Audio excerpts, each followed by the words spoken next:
welcome everybody on Facebook to This Week in Housing, of course, with my friend David Childers.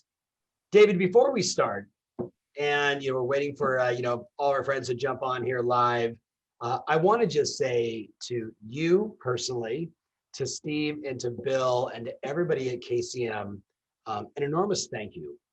I mean, this is our 20th show since the pandemic. And, maybe we could have done a few more, maybe we could have done a few less.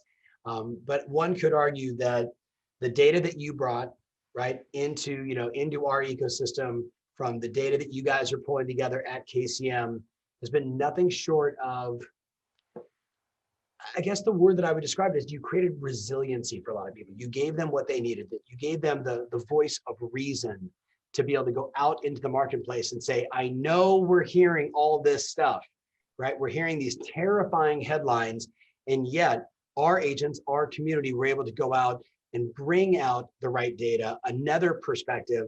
So I just want to say, for myself and the entire ecosystem, our entire community of coaches and clients around the world, thank you to the team at KCM. And I literally, I feel like you guys deserve this.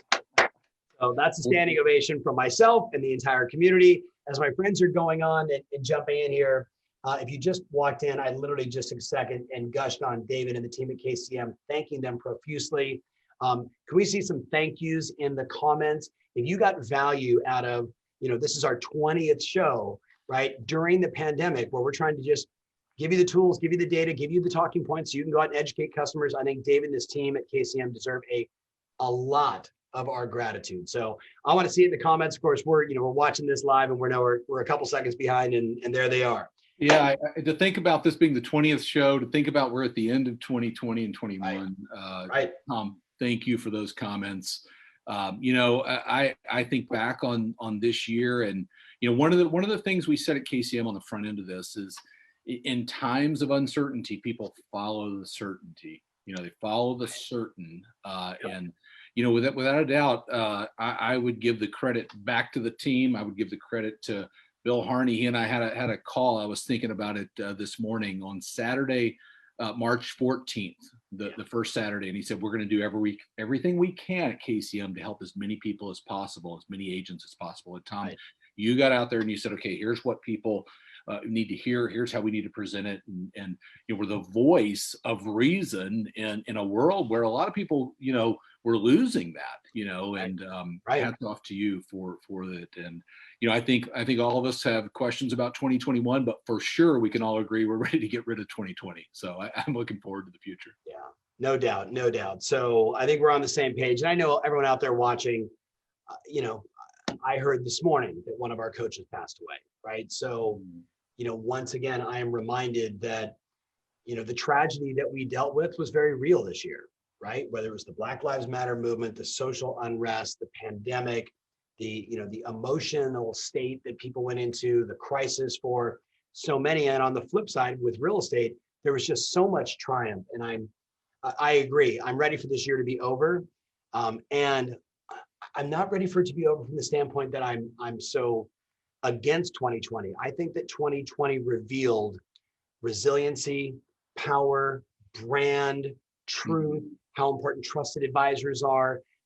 I think that I know when I look at the data of our clients and their success this year versus last year, and how probably all of them were feeling, call it, April 1st, April 2nd, April 3rd, that many of them that are now today 30% ahead of goal, 60% ahead of goal, 70% ahead of goal, they're all sitting back and saying, thank goodness we had you guys at KCM, a little accountability, a reminder, all of our pivot stuff. So I'm feeling very grateful going into the new year. But they're not here to hear us, love on each other. They're here because they want to know, we promised, hey, this is what the market said. This is what the headline said. This is what some of those terrifying, messages in your head were saying. And this is what we talked about. And this isn't a David and I saying good job. It is a reminder. And inside of this deck, what you're going to download today, my friends, there is a lot of content. I would encourage you to watch what David and I do right now very carefully, and then ask yourself, how quickly could you do the same? How quickly could you go back and look at what were you saying to the people inside your database? What were you saying to your past clients in Sphere? What were you saying to your community in the middle of all this. All the things that you did to move people forward and to help and to push and to encourage. I would encourage you to do a little recap of the year video, just like we're doing here. It'd be a very good move for all of you, because looking at like Mary Simmons Maloney right here, I know Mary with her military background in San Diego. I know the difference she made for a community. I know the sweat equity she put in, and I know the impact that's had on her business, right? And Mary's not the kind of person that would do it because she wants the accolades. She does it because doing the right thing is always doing the right thing. So David, let's go into it. Let's talk some contrast. Yeah, remember the whole world was going to fall apart back in March and April? Yeah, I mean, Tom, your idea in talking about this, of going back and saying, okay, what happened, what was said, then what actually happened, and how did this play out? Right.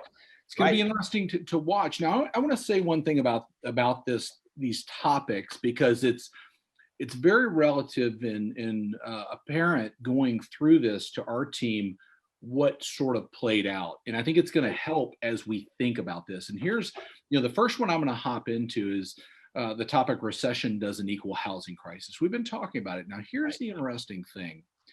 At KCM, we start talking about topics and we try our best to stay ahead of the topic before it becomes mainstream. Yeah. And that's what I would encourage people to listen for today, is what are we talking about right now that in 2021 is going to become a mainstream topic. I'll argue one of those right now is pricing. A lot of more questions are going to pop up. Affordability.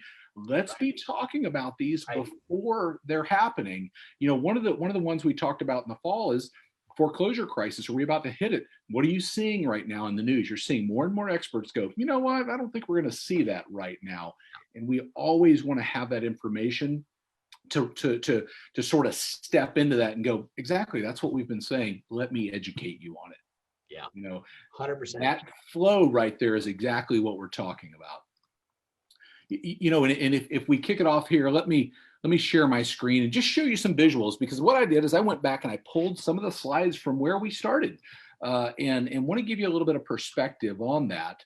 And the first one is this image right here we used a lot of times, that recession doesn't equal housing crisis. And going back to what I just said, we started talking about this, if you'll remember, in August of 2019 at the summit, when we rolled out this slide. Home price change during the last 5 recessions. If you remember that time, we were there, the yield curve inverted, which when the yield curve inverts is an indicator that we're heading towards a recession. Now, no one could have seen a pandemic that would bring that on, but we had to come back and say, okay, what's happened in housing over prior recessions? And our recent memory is the housing crisis, when homes lost almost 20%. And we remember that and we think, okay, that's what's going to happen again. But the data shows us otherwise. And we can David, look at past recessions and see that. Before you show the next slide, I want to just reiterate to my friends out there, what we're going through right now is a show that you should be doing. What we're going through right now are, at the minimum, slides that you should be showing, especially these two, because look, we're talking about 2019, right? Mm-hmm. Last year at the summit, David is up on stage and we're saying, we have got to prepare our clients for what people are going to feel, which is, hey, a recession, the whole world's going to fall apart, housing's going to crash. Remember, the interest rates were climbing up and people were starting to panic. We were talking about it then, but show them the next slide, because it's pretty revealing what's happening. This is the one. Yeah, this is the one you want to take a picture of or share or get it out there right now, and you have access to the slides. But we now know what home price change looks like during the last 6 recessions. And what have we seen here? Over 7% appreciation. Actually, 3 times here, we're seeing appreciation significantly above historical appreciation in a recession. And there are a lot of reasons for that housing outperforms the market, and certainly has this time in recessions. But, as we start to look back and we go back, okay, we were at the summit, we were talking about this, we rolled into the front of the year, and, kind of the pandemic starts to happen, and we go, okay, we're going to go into a recession. Being able to be the voice of reason with this is what happens, during a recession relative to housing, and it's not what you think. It's kind of putting the emotion on the side and looking at the facts and being able to guide people forward confidently. And that image, I think, tells a story just in the difference from where we started. Now we can see it. We're building this case, going down the road. Right. I'm looking right now, David, by the way, at some of the most remarkable agents, in the US and Canada that are just popping in. Or Deb Bly just popped in. And, here's a woman that is having the most extraordinary year ever. And she's like saying unbelievably great information, on these, as always. Thank you. And Deb, you're welcome. And what I would say to you, especially someone like yourself, running such a high performing team, doing so much goodwill, and as an investor, which we know you are, this is the kind of information that the more you put it out right now, and I could even argue starting in January, right, David? My prediction is if you pay attention to the news cycle right now, it's a little boring, right? Mm-hmm. It's a little boring, but it's going to heat up, and we're going to hear stories of recession again. Right. We've got lots of states in the union right now that are on lockdown. And when Sure. that happened last time, I was driving down Pacific Coast Highway, David, a couple of nights ago, going to see a friend of mine. And it was literally one building after another that should have been lit up, happy holidays, people inside, shopping, all that stuff was closed. So we know what's going to happen. We know the headlines are going to get terrifying again. Yeah. So I think it's important for all of us to recognize we know the play that works. We know what we need to do to stay ahead of it. So David, I'm getting a little excited here. I can't help it, but no, I think, and let's kind of realize where we are. There is light at the end of the tunnel, but we've got to get through the tunnel to get there. That is exactly where we're at right now, and I believe we have a lot of reasons to be optimistic. On the KCM blog today, it's 3 reasons to be optimistic about 2021 real estate. But we are going to need to get from here to there, and there are going to be questions. To your point, they're going to pop up real quick. Yeah.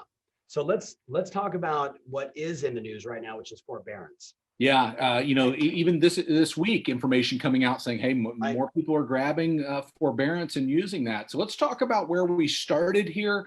And I'm going to call this, forbearance concerns versus reality. On the far left, you see the initial forecast this summer was that as many as 30% of mortgages would go into forbearance. And really how that conversation went was, okay, all these mortgages are going to go into forbearance and every one of them is going to turn into a foreclosure. Right. That was the fear in the market. And you and I talked a lot, Tom, of different people that you were talking to. We were looking at the data and okay, we need to bring this information to everybody on This Week in Housing. The actual peak was 8.6% of mortgages in forbearance. And right now we sit about 5.5%. Now, depending on if you're looking at, which service, you're going to see a little bit of variation in that percentage there, but lower than where we peaked, significantly lower than what experts thought at the time. And you remember, if we go back to what we said back then, is the federal government and banks do not want 2008 all over again. No. They're going to do everything in their power to help homeowners weather the storm relative to housing, something we didn't have back in the housing crisis, and get to the other side on this. And I think we're seeing forbearance play out that way, and helping a significant number of people. And I've got the updated numbers on how that is playing out, that I think should give people optimism and confidence as we move forward. Yeah, but again, I want to stress before you show them the slide, everybody watching, and Deb was very kind. Deb said, I need to put out more content, Deb. Everybody needs to do more. The flight to quality for consumers, to agents like all of you watching right now, this year was greater than I've ever seen it in my 31 years. The consumer wants a professional, wants a knowledge broker, wants an expert. So I don't care for anybody, Deb Bly, who's a friend to anyone watching right now, the next 2 slides, if you just come out and say, this is what everybody said, and when they said it, this is what actually happened. And then the next slide that he's going to show you, and David, I know we went through it a couple of weeks ago. I think we should, hopefully from memory, remind everybody of the number of actual foreclosures that happen every year, regardless of what's going on. Right. Especially when they see this next slide. So share the next slide, talk about it, then let's make sure we cover that. Yeah, I'll walk through that. So this is what's happening as of the most recent data of those that were given forbearance what's happened to them as of the middle of November. Okay. So if we start on the left here, we see 2.2 million extended their forbearance. They took out initial forbearance and, they're allowed to extend for another 180 days, total of 360 days. Now we're going to watch those people because they're going to start coming off of forbearance. We know a big chunk there of green there, the two bars there, 48% of those that went into forbearance didn't even need it. They by the way, David, they paid off their mortgage. David, no one's talking about that. Right. No one's talking about that. And listen, be really clear, my friends. We are all in housing. We deal with individuals and families and trusts. Housing is super important, right? When you see that number and you say 6.4 million people potentially could lose their home, that is a staggering number. Sure. And yet when you start to break down and say, wait a minute, 2.5 million hit the button on Wells Fargo or Chase or whoever it is, and then said, no, we're just going to keep making the payments and okay, we're good, right? Yeah. And then another 625,000 paid off the debt. Now, it doesn't mean 100% of everybody's going to be okay. There's still, we're talking, potentially, 3 million people here, right, that are in some state of trouble. So we want to be mindful of that. When you post this, you do want to be, excuse me, mindful that you could be talking about one of your past clients or one of your friends. So just remember that. David, let's keep going. And the one thing I want to underscore, Tom, here is just because we're saying this is what's happening doesn't mean we don't need to talk about it. We absolutely need to continue to talk about this issue in the market. So if we look at, I'm going to say half, 48%, those are the ones that said, I don't know what tomorrow is going to hold, but I'm going to take it as an insurance policy, but I didn't need it. Okay. The gray bar there are, 512,000 that are in their active original term, their first term. So we know what they're doing. And then the two red boxes, 434,000 are in some form of loss mitigation with their bank. Now, there was an article that came out this week that said we need to be concerned about those that are in loss mitigation. Now, my counter to that argument would be nobody's going to go through a work through with their bank and not be able to qualify. And oh, by the way, a term that we don't talk about a lot, these days in the mortgage business is the ability to repay. So they're going to have to demonstrate the ability to repay in order to go through the workout. And so I'm not saying that everybody there is going to be out of the woods, but I think you can look at it and not say, okay, all these people are going to end up in default. Yes. The last tranche there, 116,000. Are expired while delinquent. Those are the ones we have to watch. Now, Tom, you brought up a great point. We talked about this relative to a foreclosure crisis. And, back in the foreclosure crisis, per quarter, we hit a max of about 500,000 foreclosure filings each quarter in this country. Today, we are at a tremendously low number. The second quarter of this year was about 26,000 due to the moratorium on foreclosures. But the average going back to the 90s is 206,000 foreclosures per quarter. If we went 116,000, if every one of them ended up that way, we wouldn't even hit the average. And I'm not saying that's what's going to happen. I'm stepping out of the camera because I got to write that down because I didn't want to lose that number. But I want you to listen, for all my friends watching right now, we have to be the educators. We have to be the voice of reason. That's why we're doing this show. We want to bring the voice of reason to you. We want you to then turn, put it out into the marketplace to be that knowledge broker. Everyone is going to be concerned about foreclosures. Everyone's going to be only reminded of what we know from the past, which is 2007, 8, 9, 10, et cetera. And he just gave you the numbers. It was 500,000 a quarter during that time period. But for as long as they've been tracking, it's 200 and how many? 206,000 per quarter. That's been happening forever. So we need to know the data so we can contrast the crazy headlines that customers are going to be reading and saying, but what about Deb? And oh my goodness, Scott, and the world's falling apart. Yeah. Thoughts, David?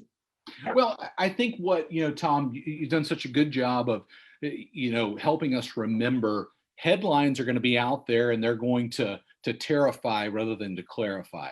Now, what's coming on the horizon? It is the headline that says foreclosures doubled, foreclosures tripled, foreclosures, whatever. And I think that's what we need to be aware of. Now, the other thing that we need to be aware of too going into 2021 is there will be people affected, to your point, by forbearance, by economic distress in the pandemic. Now, First American did a great study on this. And they said that there are two main triggers for a foreclosure. They're economic distress and lack of equity. Economic distress, we know that's happening. Right. Lack of equity, not so much. We got a lot of people with a lot of equity. And it's an opportunity going into next year to say, and I'm going to talk about equity here in just a minute, to say, do you know how much equity you have in your home? There may be a situation, whether it's an investor, individual, or a family, needs to liquidate. And you know what? They have the equity to be able to do that, weather the storm, get to the other side, and hopefully, provide for themselves and their family, through this. So I'm just thinking out loud here. There's a solution called Remind. It's a part of most of your MLSs. I think about 90% of the US has this. And inside of Remind, you can run a query on equity in an entire community. How much do they owe on their mortgage as it relates to the value of the properties? It would be really interesting for you, my friend, watching this to take the geographic farms or the territory or the entire city that you live in and really get the local data, because we're going to show you some numbers in terms of what's happened with equity, what people were saying was going to happen, Susie Armand, versus what actually happened. And I think it's great when we talk about these national numbers. I think it's paramount for you as that hyper local expert to say, this is what everybody said nationally. These are the numbers nationally. I did my research. Here's what's going on locally. And if you know anyone that is in distress, if you know anyone that needs a voice of reason, by all means, please reach out to me and let me know. I am here to serve, right? I think that message would be very powerful in the marketplace. And be clear, I'd probably wait till January 10th, 12th, and then I put that out in the marketplace. Yeah. So David, let's talk about it, because the overall economy, that was the scare for everybody. And I know that's kind of the next conversation coming up here. Sure. Yeah. And, I pulled this slide that we used when we covered that is the question was, when is the economy going to recover? If you remember back then, with the lockdown and, okay, we got to flatten the curve, and businesses have got to, kind of curtail, if not shut down, what they're doing and how they're operating. Right. A lot of questions, a lot of people going, how is this going to play out? Now I want to go back to what we said in April this year. And we talked about what major financial institutions were saying at that time: Goldman Sachs, JP Morgan, Morgan Stanley, and we're calling for a V-shaped recovery. We also had data from Harvard saying pandemics typically dominate the landscape of economic recoveries and pandemics, because it's a situation we deal with and then we come back. Now, I don't think early on anybody could have anticipated the extent of the pandemic and what we would go through, but there was a lot of fear out there relative to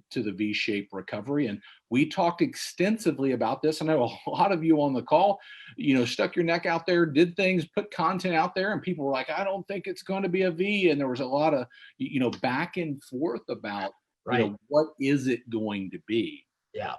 And David, David, I remember when we showed this slide back in April, and even just, do you remember the comments?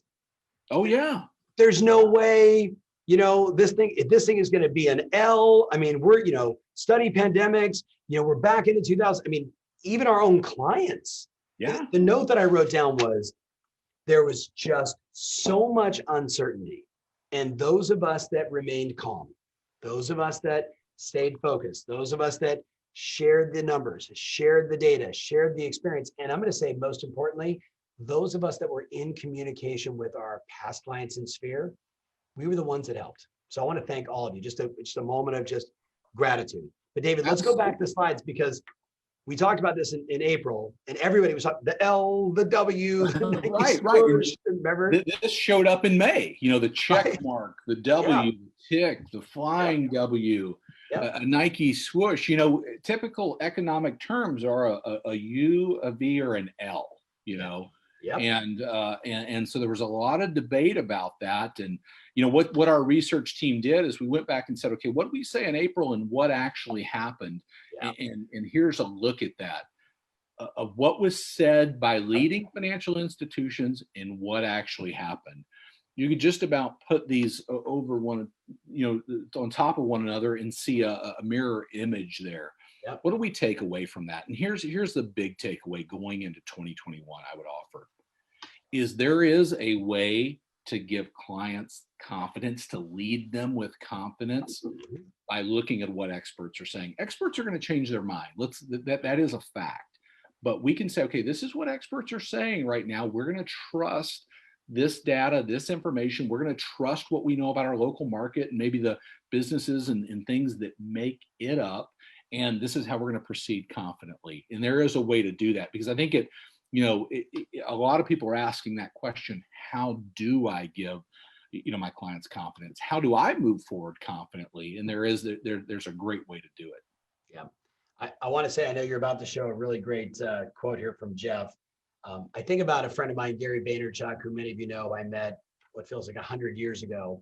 And one of the things he does a lot, it's something I encourage all of you to think about from your own perspective. He'll say, here's a clip of me in 2011 saying, Facebook is going to be the single greatest advertising platform on the planet. And then he shows up today and says, like, kind of, he's a little cocky, like, hey, was that right? Like, come on. Now, you could argue if you went back and looked at that slide, if you took the time to put that content out, if you shot a video, I think of like Dave Robles, who literally, one of our great clients in Los Angeles in the high end, Dave, he was literally doing this. Okay, so here's what this guy is saying, right? He had his camera here and he was just showing the slides like this. It would be so great to do that side-by-side comparison. You're not being egotistical. You're reminding people that you take home ownership and housing very seriously, that you tap into economic micro and macro data points and you bring it to your customers. And you're like, you don't do it in a cocky way. You're like, hey, this is what I told you guys in April. And that little video plays. And here's how it actually worked out. And I want to let you know, here's the 3 predictions for 2021, right? And you share those 3 predictions. And by the way, David, I know we're going to talk about it, but let's be honest. It's called interest rates are low, demand is through the roof, and there's not enough inventory. Right. I mean, 2021 with the pandemic potentially burning out, the vaccine and everything else we're seeing, you and I both know the stock market's going to go through the roof. Housing prices are going to go through the roof. And I want my clients to be ahead of that with their past clients and their sphere. So important, my friends. But let's jump back into what Jeff's saying. Yeah, as we look at this and kind of start to turn the corner and say, okay, what's happening? Because that is the question relative to the economy. He says this here, it's early, but the fourth quarter economic data for the U.S. is coming in strong. Yesterday saw the Institute for Supply Management's November survey of purchasing managers staying well into expansion territory and construction spending rising to the second highest level on record in October. I'll skip down to the end. The result, gross domestic product, is on track to outperform early results. So we've got to get through the winter. There's no doubt GDP and economic activity will be impacted by rising cases and businesses not being able to operate, and we hope that's limited. But economists are saying, hey, what we see right now in the fourth quarter is ahead of what we thought. Okay, so the message there, and it kind of goes back to what you said about 2020 just a minute ago. The message right now is the economy is going to recover. Could we have a bumpy few months as we go through the winter and all? We could. Yep. But going into 2021, the stage that's being set, economically speaking, is very, very good. We use a lot of times at KCM a quote that really underscores the point that in this economy, there was nothing fundamentally broken that needs to be fixed. Back in 2008, we had a lending situation. We had, homes, that were appreciating too quickly. And I'm going to talk about that in a minute. We had things that were challenges. Right now, this has been a health crisis that no doubt is impacting businesses. I'm not saying it's not, because there will be businesses that don't return from this, but there's nothing systemic in the economy that has to be remedied. Right. So I know we're going to talk about this, David. So much of this is my prediction. January and February, there's going to be a lot of headline grabbing media attention around recession, that we're not getting the vaccines out fast enough, right? We already see what's happening with cases, right? I think there's just, anytime there's uncertainty, right? The media cycle, the podcasters to the YouTubers, to the headline grabbers are all going to come out So I think it's important. I know what we're going to go through next. I think it's very important for everybody to pay attention that you know the play that works. Yeah. You've got to get the word out early, especially with some of the data points we're about to walk you through. So let's go right to that next set of slides, and let's walk them through this so everybody's on the same page of what we know. Yeah. So the big question that we started out in March, Tom, is this going to be 2008 all over again? You know, right. Are we about to the same song, second verse type of thing? Yep. You know, I pulled a quote to start this with that we used back in March from Mark Fleming from First American. I think it's worth reading. And it says, many still bear scars from the Great Recession and may expect the housing market to follow a similar trajectory in response to the coronavirus outbreak.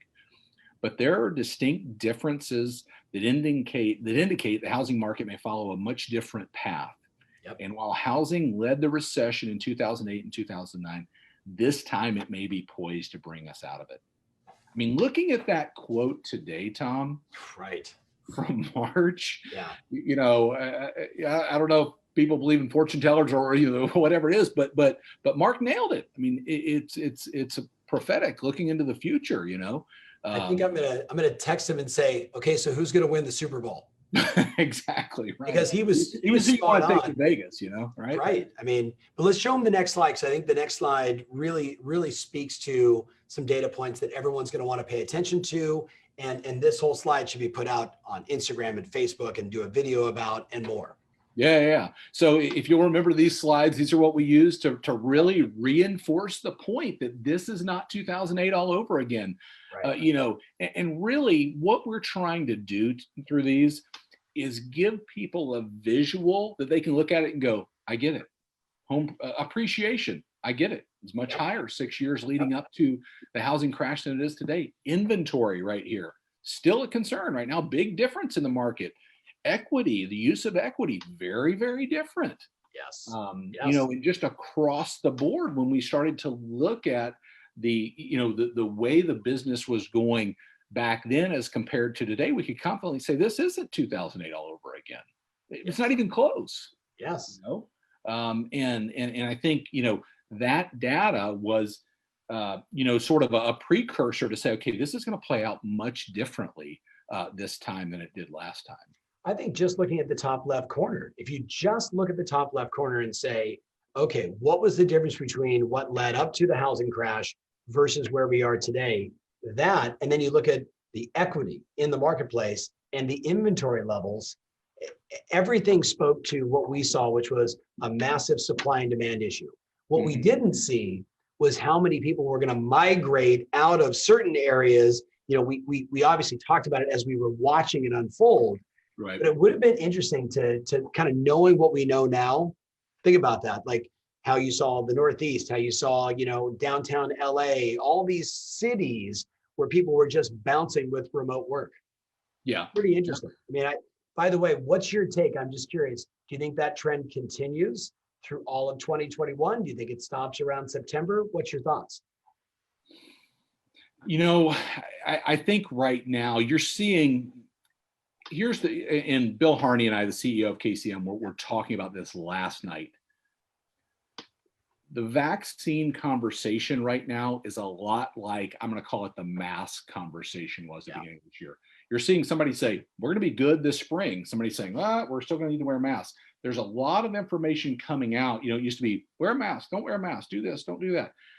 I tend to think if we want to take a conservative view, we're going to go through most of next year, maybe some hints of things towards the end of the year of, if you want to call it normalcy or getting back to that. But I think a lot of the year is going to be that way. Now, I will tell you, experts, when they look at 2021 in the housing market, they're forecasting more activity on the second half of the year. That's not to say the first half is not going to be a good half, because it is, but they really see things heating up in the second half of the year. Yeah. I was just chatting with, you know, a bunch of friends in, you know, random second home marketplaces, Aspen, Jackson Hole, spots in Florida. They are so busy right as we speak. They don't even know what to do with themselves. There's nothing on the market. A nice home comes on the market. It's multiple offers. I would argue, David, that this trend of these migration patterns that we're seeing really because of the digital transformation of the work life and our home life. I think 2021, if you're in an hour and a half outside of a major city and you have nice homes and decent prices, I think you're going to have a monster 2021. And you better put all of your eggs in the basket called how many research-based seller appointments can I get right now, right through all of 2021? Because whoever lists the houses is going to kill it next year. And you're going to see, I think, the same frenzy that we're seeing with just the interest rates, the demand, and the lack of inventory. If you're in the mid to low price ranges, anywhere around the the US, you already know what it's like. We want to get on the listing side. So let's get back into the housing market recovery index. And then the one I really wanted to talk about is that showing time piece, because I just sent a text to Mike Lane, the CEO of Showing Time, and said, we are all expressing our gratitude. Thank you so much for what you were able to give us so we could share it and everybody else can share it with their clients. So back to the slides. No doubt. We'll start here with the NAR Recovery Index. They started this about halfway through, I'm going to call it, through the pandemic. And, it's given us this look again of decline in the market into, I'm going to call it the early part of May. And then ever since then, this climb back up to where today we're operating above where we were in the market relative to these four components. In housing. And so I think we've seen a strong recovery through that. We've seen a validator that this is not 2008.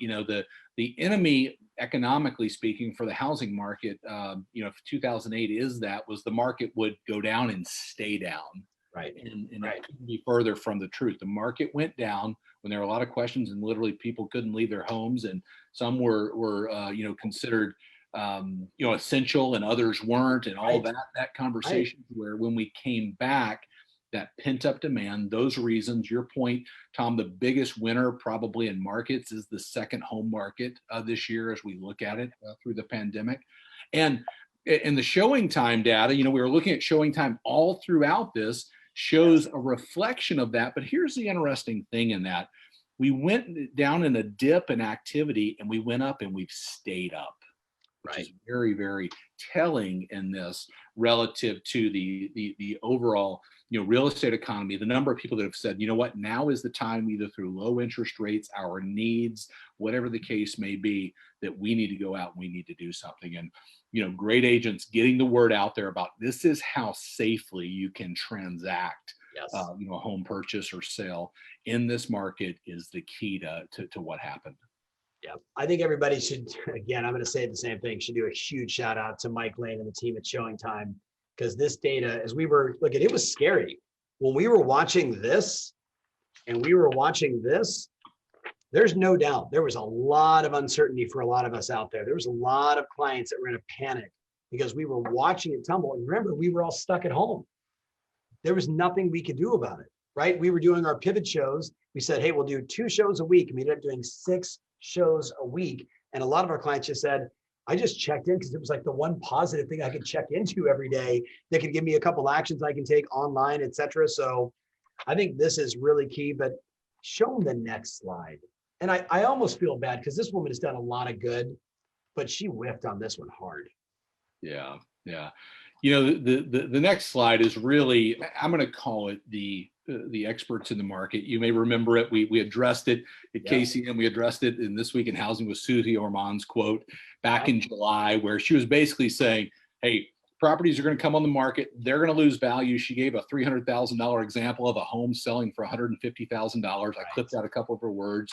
One concern is property values. There goes the price of real estate. And that's exactly what happened in 2007 and 2008. Right. Now, I mean, it was an easy thing for her to say. And I want to stress, we may have been hard on Susie, during that time. I know Steve Harden was pissed, right? Would be the best way to describe it. But she has done a lot of good for a lot of people. Sure. She whiffed on that one.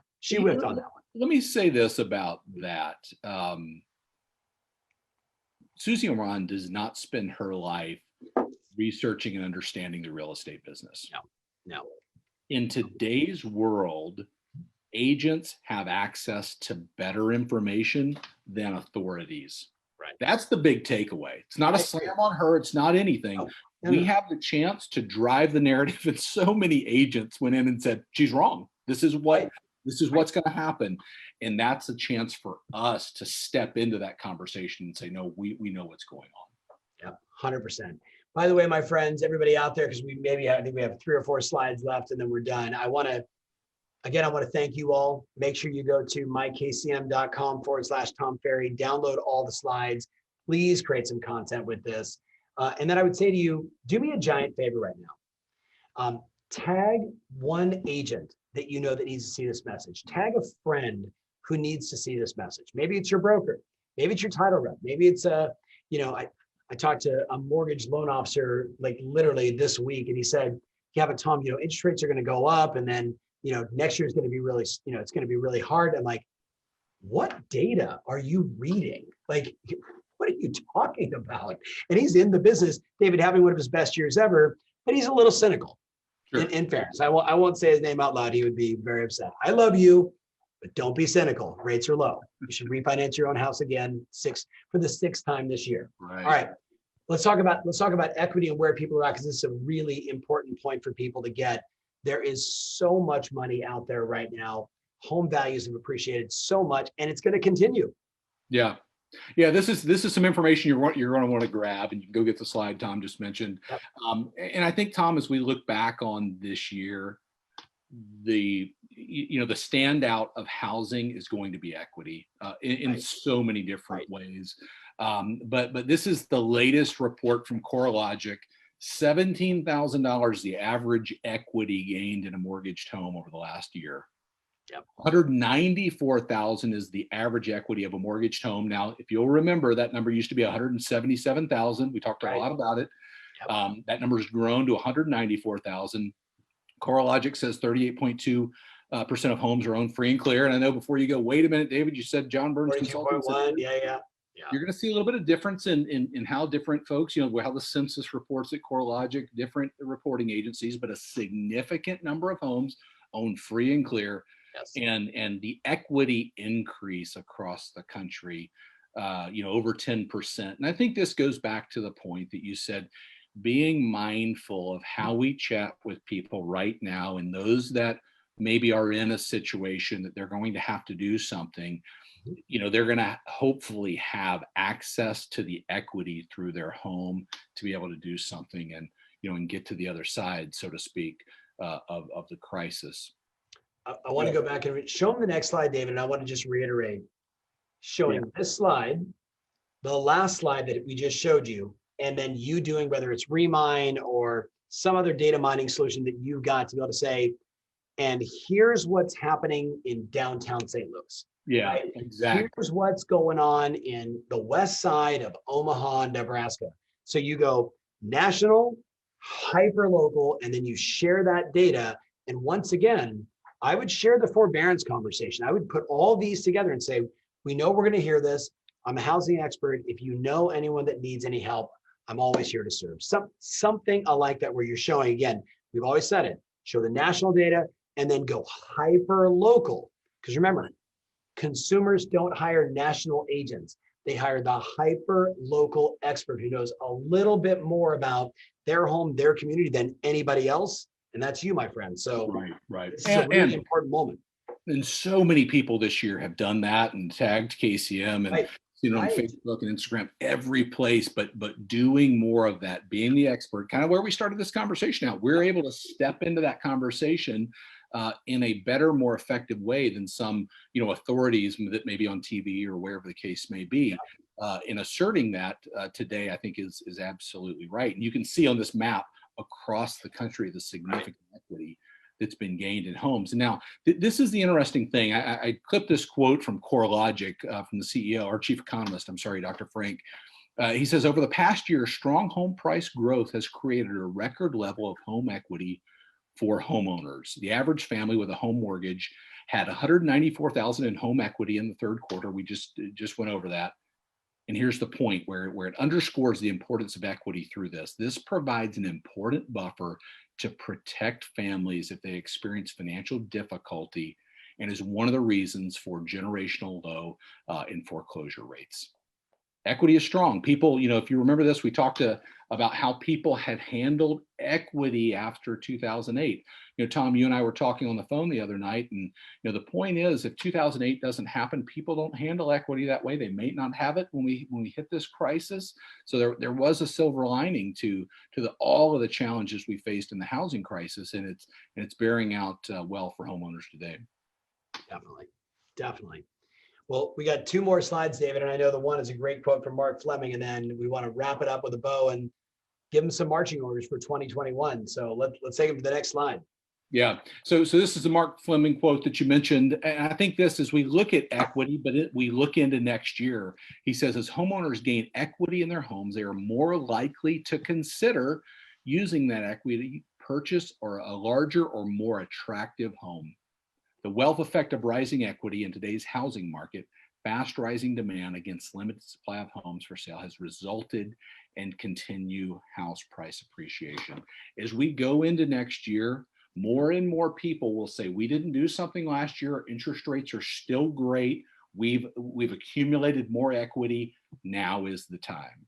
And inventory is going to come from builders, certainly being optimistic and putting more inventory into the market, from those affected from the pandemic, from those that put off doing something this year because, for one reason or another, they were concerned about their health or something else. And so I think that positioning and understanding where we sit relative to equity is key looking into next year.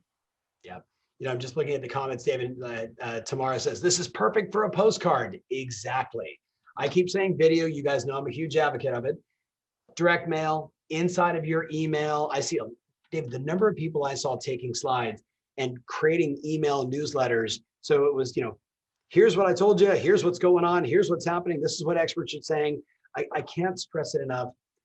I know you're going to talk to me about sort of, the trends and sort of recapping our conversation 2 weeks ago, but I want to share this thought with you, my friends. In 2021, I would challenge you to have no more than 3 goals. No more than 3 goals in your business.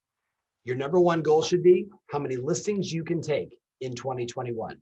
If you put all of your effort and all of your concentration and all of your marketing prowess towards finding research-based sellers and ready sellers, 2021 is going to be an extraordinary year for you. The second thing I want to stress to you, I know this and you know it as well. If you aren't doubling down on the nurture campaigns and staying connected to the people inside your database, you are missing out on a gold mine. And let me remind you, every major portal and every smart marketing company out there is going aggressively, television, radio, digital, and more, to get your past clients and to get your sphere to click on somebody else's site and be shuffled off to somebody else. Now, I'm not dogging those people. Many of them are friends. They're doing what they want to do. You need to make sure you're doing what you need to do. I get asked the question every day on Instagram and in my text community, what should my marketing focus be? What sources should I be going after? And my answer always is your database first and foremost. Number 2, your geographic farms. Number 3, make no bones, the advancement of technology with digital or virtual open houses. For the agents that have continued to do it, they have killed it. And I want to stress to you, I hope you're doing the same. So that's the second goal. The third goal, if I could wave a magic wand, David, for every client in my entire ecosystem, it would be set a savings and debt reduction goal as it relates to how you want to build your business. Tristan, can I share?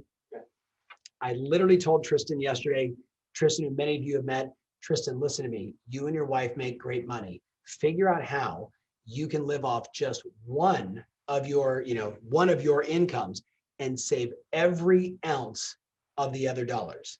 And he's like, but and I'm like, listen, I know you're young, you just bought your first house, everything is rosy, and sushi dinners on Friday, right? And I said, listen to me, you don't have enough money saved. If he takes the time and he and his wife sit down and they get disciplined about this, they can change the financial course of their trajectory forever. We are in a boom real estate market right now. Let's not have this be another moment where you help a lot of people make a fortune because they were buying and selling real estate and you made good income, great income, but you didn't save it. So those are my 3 things that I would stress to all of you. David, closing thoughts. What would you stress to everybody out there? Tom, I was just listening to you. Such an important reminder, and thank you for being a voice in our business for that reality, of what we need to do, because it goes by so fast. And I think true, the message that we're sending to the clients we serve about building wealth through real estate right now. Yep. Tremendous opportunity. I think the last slide that I'll pull up here, and I think it underscores not only from where it came from showing time, but maybe the thing that comes out of this. Showing time said market data has always been a powerful tool for real estate, but 2020 marked a new high point for how data was leveraged to encourage informed decisions and to help real estate professionals reinforce their status as market experts. I think that everything that we've talked about, reinforcing our status as market experts. Tom, you've been the voice for that through video, through getting out there. I don't care what you think you look like or how you want to do it or whatever. Being able to come back and even what we've talked about in the last 45 minutes, take on a personality, if you will, on the national level and say, no, it's going to turn out differently than that. Use the data to go out and really deliver the truth in the market. I always go back to that quote that came out this summer, that headlines do more to terrify than to clarify. And our job right now, our job going into 2021, and I think you're right, as we cross over into the year, there's going to be some bumpy road ahead, and there's going to be headlines, and there's going to be prices are appreciating too fast. Here we go again. Here's what is happening, and we're going to need to be prepared for that. And the thing I know about, today it's December 16th. We'll be here again on December 16th next year. And then you'll wish you would have started something, in your life and in your business, and getting this information out, Keeping Current Matters. We want to support you in that. And Tom, you started this off by saying, tremendous things about Keeping Current Matters, and on behalf of Keeping Current Matters, and I'm going to say it for everybody on this call, thank you for being a leader worth following through this year, because you were able to bring that clarity of what we needed to do and get back to work and make calls and do everything we need to do. And know on our end, we're extremely grateful for you. Thank you, partner. Thank you. You guys, you mean a lot to me. It goes, just yes. Lots of love right back to you. All right. So my friends, as we wrap it up, from David and myself and both of our combined companies and all of our communities, we wish you and your loved ones a healthy, resilient, moving forward, powerfully full of lots of gratitude. Merry Christmas and Happy Hanukkah and Happy Merry everything. And then let's get into 2021, because it's going to be an extraordinary year. So we wish you peace and joy and health. We love you guys. We'll see you on the next show. Take care.